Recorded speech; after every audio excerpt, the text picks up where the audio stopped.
Hi friends, welcome to Cuisine Vino. எல்லோரும் எப்படி இருக்கீங்க? இன்றைக்கி வீடியோ வந்து ஒரு vlog மாதிரி கிடையாது, பட் ஒரு இன்ஃபர்மேஷன் வீடியோ, ரிலேட்டட் வீடியோ அப்படின்னு நீங்கள் வச்சுக்கலாம். இதில் வந்து பட்டர் பாப்கார்னு, அப்புறம் அந்த சோளத்தை எப்படி மழை காலத்தில் நம்ம ஸ்டோர் பண்ணுறது அப்படின்ற டீட்டெயிலோட ஃபோனில் வந்து தண்ணியோ டஸ்ட்டோ சின்ன அளவில் இருந்துச்சுன்னா நம்ம வீட்டில் எப்படி சரி பண்ணலாம் அப்படின்னு எங்களுக்கு யூஸ்ஃபுல்லான ஒரு மெத்தட் தான் நான் போட்டிருக்கேன். ஸோ வீடியோ ஃபுல்லாக பாருங்கள். உங்களுக்கு வீடியோ பிடிச்சிருந்தா லைக் பண்ணுங்கள், ஷேர் பண்ணுங்கள், கமெண்ட் பண்ணுங்கள். அதோட இந்த சேனலுக்கு இப்போ தான் நீங்கள் ஃபர்ஸ்ட் டைம் வரீங்கன்னா கண்டிப்பாக சப்ஸ்கிரைப் பண்ணிக்கோங்க. பக்கத்தில் பெல் சிம்பிள் இருக்கும், அதையும் கிளிக் பண்ணிக்கோங்க. அப்போ தான் நான் எந்த வீடியோ போட்டாலும் உங்களுக்கு மிஸ் ஆகாமல் நோட்டிஃபிகேஷன் வரும், நீங்கள் பார்க்கலாம். சரி, வாங்க வீடியோக்குள்ளே போகலாம். நாங்கள் இப்போ இந்த ரெயின் டைமில் என்ன பண்ணிட்டோம், கொஞ்சம் நிறையா வந்து பாப்கார்ன் சோளத்தை வாங்கிட்டோம். அது என்னாச்சுன்னா 1-2 பூச்சி வந்து ஒரு பேக்கெட் தான் பிரித்து பண்ணியிருந்தோம். மற்ற 2 பேக்கெட்டும் என்னாச்சுன்னா 1-2 பூச்சி இந்த கருப்பாக ஒரு வண்டு மாதிரி இருக்கும் இல்லையா, அது மாதிரி வந்துடுச்சு.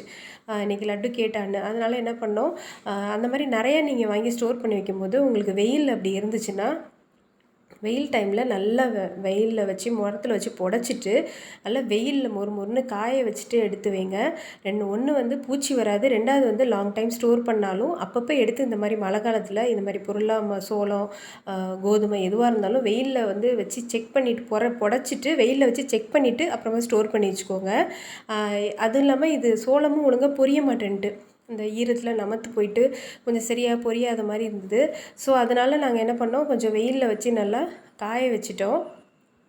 சும்மா வெளியில் லட்டு ஃபன் பண்ணிகிட்டு இருந்தா, அவள் தான் இந்த சோளத்தை பற்றி கேட்டோன்னே தான் பாப்கார்ன் சோளத்தை பார்த்தோம். இல்லைனா இன்னும் கொஞ்சம் லேட்டாக ஒரு 2 days பார்த்துருந்தோன்னா விட்டுருந்தோன்னா பூச்சியே நிறையா வந்திருக்கும்.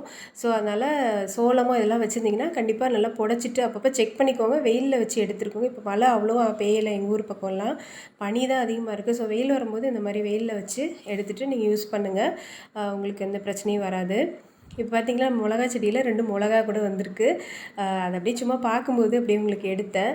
இன்னும் பெரிய அளவில் நம்ம செடியெல்லாம் ஒன்றும் போடல, பட் எல்லாமே ஓரளவு காய்க்க ஆரம்பிச்சிருக்கு. நாங்கள் ப்ராப்பராக ஒன்றும் பிளான் பண்ணி பண்ணலைன்னா கூட இல்லை வச்ச செடி எல்லாமே நல்லாவே முளைச்சிட்டு சூப்பராக நம்மளுக்கு வந்து யூஸ் ஆகுது. நம்ம கொத்தமல்லி பண்ணோம், இப்போ தக்காளி கூட வந்திருக்கு. பார்ப்போம் என்ன இருக்குது ஃப்யூச்சரில் அப்படின்ட்டு. இப்போ பட்டர் பாப்கார்ன் தான் நான் பண்ண போகிறேன். ஒரு குக்கர்லேயே நீங்கள் பண்ணிக்கலாம். நல்ல வெயிலில் வச்ச சோளம்னாலும் உங்களுக்கு சூப்பராக புரியும். நான் வந்து ஒரு 4 டேபிள் ஸ்பூன் போல் பட்டர் வீட்டிலே நம்ம பண்ண பட்டர் தான், 4 டேபிள் ஸ்பூனில் லோவில் வந்து ஃப்ளேம் வச்சுட்டு பட்டர் போட்டு கொஞ்சம் மெல்ட் ஆனோன்னே ஒரு 3-4 கரண்டி அளவுக்கு உங்களுக்கு எவ்வளோ தேவையோ அவ்வளோ பாப்கார்னுக்கு தகுந்த மாதிரி பட்டர் போட்டுக்கோங்க. நான் ஒரு 4 டேபிள் ஸ்பூன் அளவுக்கு பட்டர் போட்டுக்கிட்டேன். தேவைன்னா நீங்கள் கூட போட்டுக்கலாம், எவ்வளோ போட்டாலும் ஒன்றும் பிரச்சனை இல்லை.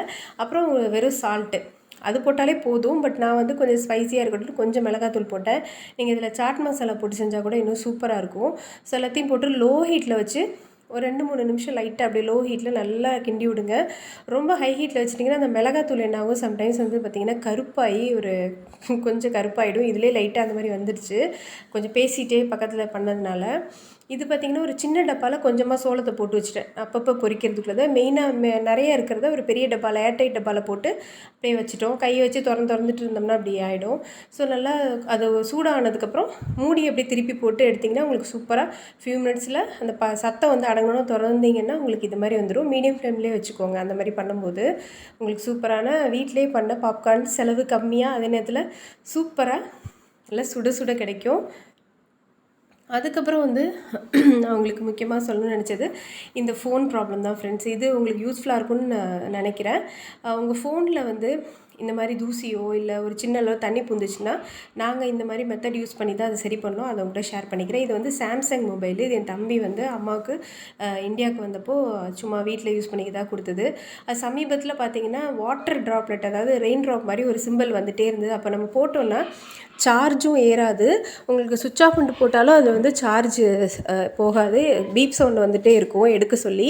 ஸோ அது எங்களுக்கு என்ன பிரச்சனை, எப்படி தண்ணி பூந்துன்னு தெரியல. நான் கவர் இன்னும் அதுக்கு எதுவும் போடலை, அந்த சைஸ்க்கு கிடைக்கல, அப்புறம் வாங்கிக்கலான்னு அப்படியே விட்டுருந்தோம். ஸோ அதனால் வந்து அந்த மாதிரி ப்ராப்ளம் இருக்கும்போது தான் அப்போ என் பிரதர்கிட்டே ஃபோன் பண்ணி கேட்டப்போ துணியில் சுற்றி அரிசியில் போட்டால் கொஞ்சம் தண்ணி அந்த மாதிரி பிரச்சனை சாம்சங்கில் வருது, எனக்கும் ஒய்ஃப்க்கு இப்படி வந்துச்சு, அரிசி இதுக்குள்ளே போட்டு வச்சோன்னா போய்டும்னு சொன்னால். அப்படி பண்ணலான்னு நினச்சிட்ருக்கும் போது இல்லை சர்வீஸ் சென்டர் கொடுத்து பார்க்கலாம் அப்படின்னு நினைக்கும்போது எங்களோட நெய்பர் சொன்னாங்க, இந்த மாதிரி கூகுளில் போயிட்டு ஃபிக்ஸ் மை ஸ்பீக்கர்ஸ் அப்படின்ட்டு டைப் பண்ணிங்கன்னா உங்களுக்கு ஒரு பேஜ் ஓப்பன் ஆகும். அதில் வந்து ஒரு பட்டன் உங்களுக்கு அந்த பேஜில் காட்டும். அதை நீங்கள் ப்ரெஸ் பண்ணிங்கன்னா உங்களுக்கு சைரன் சவுண்டு வந்து வரும். அப்போ நம்ம சார்ஜிங் போர்ட்டல், அப்புறம் நம்ம ஹெட்ஃபோன் போர்ட்டல், ஸ்பீக்கர் எல்லாமே உங்களை கீழ் நோக்கி இருக்கிற மாதிரி வச்சுட்டு நல்ல சவுண்டு வச்சுக்கோங்க.